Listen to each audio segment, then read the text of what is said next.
Vous écoutez Radio Equinox, la chaîne du peuple. La chaîne du peuple.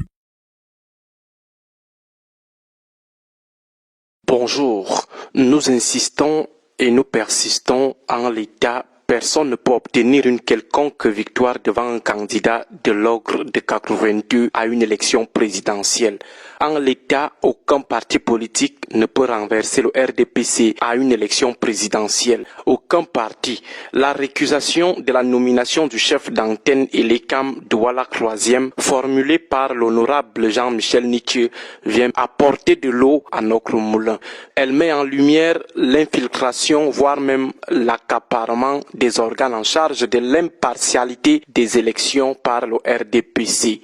À partir déjà d'une telle encapsulation, comment espérer que ces membres du RDPC désormais sans carte ne remplissent pas le pourquoi de leur nomination? Ils sont justement nommés pour se rassurer que l'opposition ne gagnera jamais le candidat du RDPC, leur parti à la présidentielle, parti qu'ils servent désormais sans carte et autrement. Les institutions en charge de l'organisation du jeu, de sa régularité, de sa potabilité, de son impartialité, de sa conventionnalité sont dirigées par des irréguliers, par des partiaux, par des gens louches, praticiens et partisans du non conventionnel.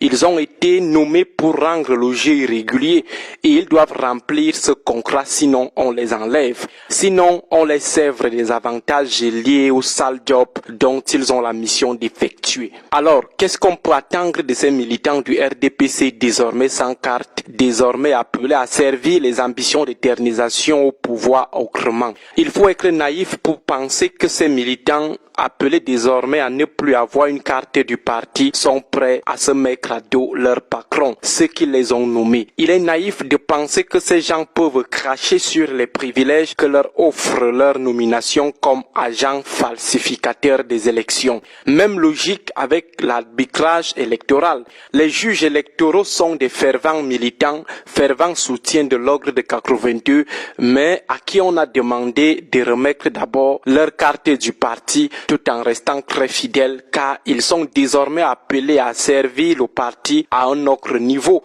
au niveau du mauvais arbitrage du jeu. Des carriéristes qui portent le président candidat éternel du RDPC dans leurs âmes.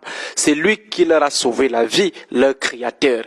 Qu'est-ce qu'on peut vraiment attendre de ces juges électoraux aux élections présidentielles? Qu'ils disent que leur parti de cœur a perdu l'élection, qu'ils disent que c'est lui qui a fabriqué leur carrière avec les vies luxueuses qui vont avec, a perdu les élections, qu'ils vous disent que c'est lui qui a fabriqué le système qui leur offre des immunités alors que leur place c'est en prison, que ces gens vous disent que leur patron a perdu les élections, sachant que s'ils perdent les élections, eux-mêmes ils sont morts. Il faut vraiment pécher par une terrible naïveté pour penser que les militants du RDPC, désormais sans carte, fidèles des fidèles du président du RDPC, avec tous les avantages qu'ils ont eus de lui ou de son système, vont se lever un jour comme ça pour les beaux yeux de la démocratie, pour les beaux yeux du peuple camerounais, pour les beaux yeux de leur conscience ou de leur dignité, laisser qu'un autre candidat ou qu'un autre parti inconnu vienne prendre la place de leur champion ou la place de leur parti lors d'une présidentielle.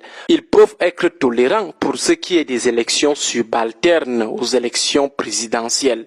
Les municipales, oui, les législatives, oui, les sénatoriales, oui, les régionales, oui, mais pas les élections présidentielles. Le cœur du système qui les a fabriqués et leur assure belle vie et pouvoir à vie. Il en est de même des autres acteurs de la chaîne d'objectivation du jeu électoral à la présidentielle. Voyez-vous vraiment le maintien de l'ogre croiser les bras face aux opposants qui veulent surveiller leur voix dans un bureau de vote? Les gouverneurs qui pensent tout tenir du président qui continue de les maintenir au poste. Pourtant, ça fait longtemps qu'ils ont atteint l'âge de la retraite. Ces gouverneurs par sursis, ces gouverneurs encore à la mangeoire grâce à la grande et large magnanimité du président de la République, vous les voyez vraiment croiser les bras devant une situation de défaite électorale de celui qui les a fabriqués ou continue de les maintenir à la mangeoire alors qu'ils ont la possibilité, la puissance publique, la puissance administrative et répressive de l'aider à se maintenir éternellement au pouvoir. Pensez-vous vraiment qu'ils pourront être ingrats à ce point en lâchant celui qui a fait leur carrière et leur a fait bénéficier de tous les avantages du monde? Pensez-vous que ce parmi eux qui craignent des casseroles, qui ont réquisitionné injustement, illégalement les biens de l'État, vont laisser tomber celui qui les protège contre les poursuites judiciaires. Même logique avec les préfets dont la plupart devraient être aujourd'hui au village, à la retraite. Même les sous-préfets qui pensent qu'ils sont redevables vis-à-vis du candidat du RDPC ou du moins de son système. Que dire des commissaires ou des hauts officiers qui en temps normal devraient encadrer de façon impartiale la tenue sans brimade des élections. Bref, l'organisation, l'arbitrage et la police des opérations électorales, surtout pour ce qui est des élections présidentielles, sont entre les mains des militants du RDPC sans carte, entre les mains des fervents défenseurs du candidat du RDPC ou du RDPC tout court, entre les mains des gens qui sont plus nerveux que les militants affichés du RDPC lorsque vous dénoncez l'état du régime. Que peut-on finalement attendre d'eux en termes d'assainissement du jeu? Rien du tout. Bon début de week-end à vous tous. Vous écoutez Radio Equinox, la chaîne du peuple. La chaîne du peuple.